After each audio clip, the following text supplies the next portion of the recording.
నమస్తే, నేను మాలతి. అయితే గతంలో ఫిబ్రవరి 22న ఎస్ఎల్బీసీ ప్రమాదం జరిగింది, అందరికి తెలిసిందే. అయితే అందులోకి 50 మంది లోపలికి వెళ్తే 8 మంది అందులోనే చిక్కుకున్నారు. మిగిలిన 42 మంది మాత్రం బయటికి రావడం అయితే జరిగింది. వాళ్ళని కాపాడడానికి ఎన్డీఆర్ఎఫ్లు, ఎస్డీఆర్ఎఫ్లు, ఇండియన్ ఆర్మీ వీళ్ళందరూ అయితే చాలా విధాలుగా ప్రయత్నించడం అయితే జరిగింది. కానీ వాళ్ళ ప్రాణాలను మాత్రం రక్షించలేకపోయింది. దాన్ని డ్రిల్లింగ్ చేసే సమయంలో అక్కడ నీరు, బురద ఎక్కువగా రావడంతో అక్కడ పైన పెచ్చులు కూలి అక్కడే వీళ్ళు 8 మంది అయితే చిక్కుకోవడం జరిగింది. అయితే ఈ ప్రమాదం జరిగిన తర్వాత మంత్రులు కానీ, బీజేపీ లీడర్లు, కాంగ్రెస్ లీడర్లు కానీ, కోమటిరెడ్డి వెంకటరెడ్డి, ఇంకా బీజేపీ లీడర్లు, బీఆర్ఎస్ లీడర్లు, హరీష్ రావు కానీ, మాజీ మంత్రి వీళ్ళందరూ అయితే వెళ్ళడం జరిగింది. అక్కడ ఉన్న పరిస్థితిని చాలా మంది దగ్గరుండి కూడా చూడడం జరిగింది. కానీ ఎంత ప్రయత్నించినా, ఏం జరిగినా వాళ్ళని కాపాడే విషయంలో మాత్రం ప్రభుత్వం కొంచెం నిర్లక్ష్యం అయితే వ్యవహరించడం అయితే జరిగింది.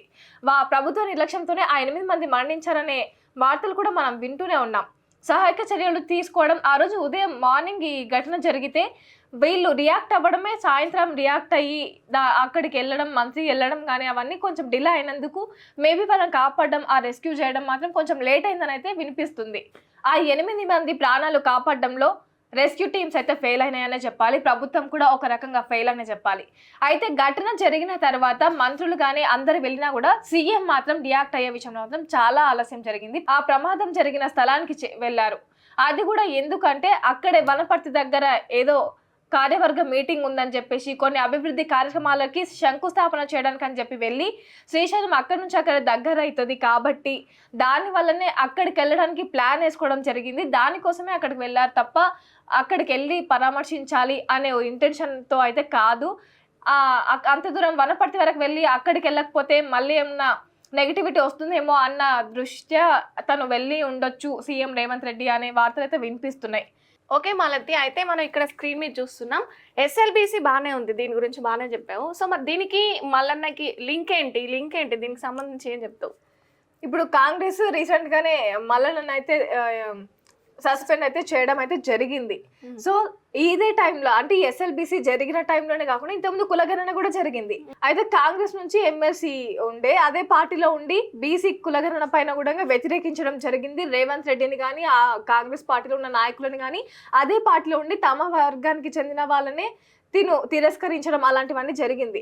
సో అప్పుడు ఎప్పుడు సస్పెండ్ చేయకుండా పార్టీకి అతీతంగా మాట్లాడుతున్నాను, ఇప్పుడు అదే రీజన్ తోనే సస్పెండ్ చేయడం అయితే జరిగింది.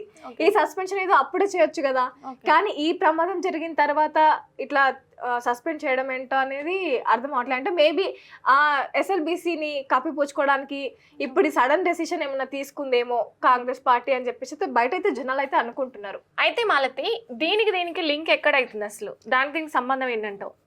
అంటే ఎక్కడంటే ఇప్పుడు ఆ 8 మంది ఎవరైతే అందులో చనిపోవడం అయితే జరిగిందో వాళ్ళు జార్ఖండ్ చెందిన వాళ్ళు అనేసి ఒక అనడం అయితే జరిగింది. కాకపోతే రియాలిటీకి వస్తే అంటే ఒక్కొక్క రాష్ట్రం నుంచి తీసుకొని అయితే రావడం అయితే జరిగింది.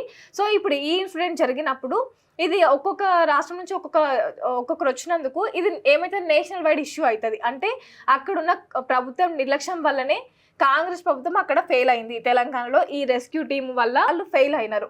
సో నేషనల్ వైడ్ గా కూడా కాంగ్రెస్ కి నెగిటివిటీ వస్తుంది అనే దాన్ని బట్టి ఈ నెగిటివిటీ రావద్దు, ఈ టాపిక్ ని ఎలాగైనా డైవర్ట్ చేయాలి అనే ఇంటెన్షన్ తోని మల్లన్నని సస్పెండ్ చేసి ఈ టాపిక్ ని తెరపైకి అయితే తేవడం జరిగింది అనేది ఒక టాక్ వినిపిస్తుంది. అయితే రేవంత్ డైవర్షన్ పాలిటిక్స్ తెరపైకి తెచ్చినట్టు. అయితే గతంలో కూడా ఇలాంటివి తెరపైకి తేవడం అయితే జరిగింది. వీళ్ళు చేసేదానికి అదేదైనా నెగిటివిటీ ఎక్కువ వచ్చినప్పుడు ఇంకో టాపిక్ ని తెరపైకి తేవడం అయితే జరిగింది. మేబీ ఇప్పుడు కూడా రేవంత్ రెడ్డి అదే ప్లాన్ ఏమన్నా వేసిండేమో. అంటే ఈ కాంగ్రెస్ ఫెయిల్ అవ్వడం, తెలంగాణలో ఫెయిల్ అయితే ఇండియా వైడ్ గా ఖచ్చితంగా నెగిటివిటీ వస్తుంది కాబట్టి మేబీ అదే ఇంటెన్షన్ లో ఇట్లా నెగిటివిటీ రావద్దు ఎక్కడ కాంగ్రెస్ కి అని చెప్పి తమ పార్టీలో అతన్నే ఫస్ట్ లో తిట్టినప్పుడు బాగానే తిట్టించుకున్నారు, బాగానే ఉన్నారు.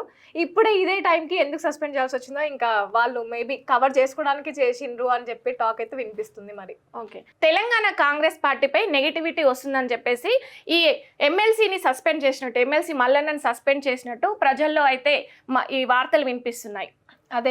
అదే ఏదైతే కాంగ్రెస్ పార్టీకి ఏదైతే నెగిటివిటీ ఉందో దాన్ని నేషనల్ వైడ్ చేయడం ఇష్టం లేక, దాన్ని అంటే మేము ఫెయిల్ అయినామని చెప్పి పోర్ట్రే చేసుకునే ఇష్టం లేక తమ పార్టీలోని వ్యక్తిని వీళ్ళు సస్పెండ్ చేయడం జరిగింది అని చెప్పేసి ప్రజలైతే అనుకుంటున్నారు. సో అది ఎస్ఎల్బిసిని కప్పిపుచ్చుకోవడానికి ఈ ఎమ్మెల్సీని తెర మీదకి తెచ్చి వాళ్ళ పార్టీ నెగిటివ్ కాకుండా చూసుకుంటుంది అని జనాలు అయితే అనుకుంటున్నారు.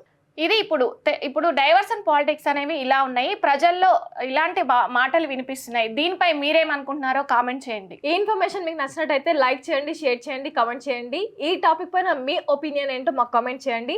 అండ్ ఇలాంటి అప్డేట్స్ కోసం మా ఛానల్ని సీఎం టుడే ఛానల్ని సబ్స్క్రైబ్ చేసుకోండి.